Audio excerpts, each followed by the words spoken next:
On October 21st, the Attorney General of the United States was in front of this committee and made this statement, quote, "I could not imagine any circumstance where parents are labeled domestic terrorists." One problem with that statement.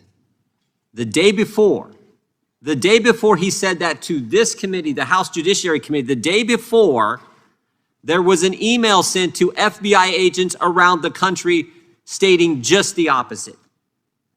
Email sent from the Counterterrorism Division of the FBI, treating parents, labeling parents, categorizing parents as a threat tag for simply showing up at school board meetings and speaking their mind, objecting to a racist, hate America curriculum. They're getting labeled. And we know this because of a brave whistleblower who came forward 24 hours ago. We have this information. And if the gentleman from North Carolina, my colleague, Mr. Bishop, had been able to make his inquiry of the chairman, was not recognized by the chairman, even though this happened, even though it calls into question whether the Attorney General misled the House Judiciary Committee with his comments that day. If he'd have been recognized, he was also going to point out that he had sent a letter to the Justice Department asking, what have you done as a result of that October 4th memo?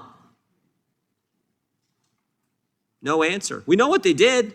They sent out this email to FBI agents saying spy on parents.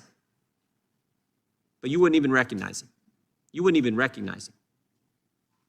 I mean, this scenario where on September 29th, a left-wing political organization writes the President of the United States saying, we want you to get the FBI involved in spying on parents, setting up a dedicated line of threat communication, a snitch line on parents.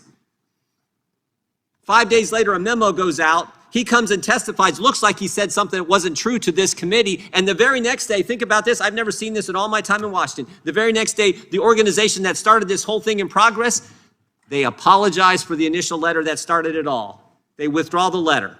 And you guys won't join us in wanting to, we need the Attorney General back sitting right at that chair, answering our questions. And you wouldn't even recognize the gentleman from North Carolina.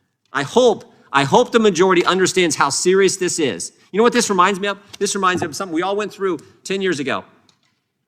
This reminds me of when the IRS targeted people, and then it wasn't called a threat tag, then it wasn't called a terrorist tag, no, then it was called the BOLO list, be on the lookout list.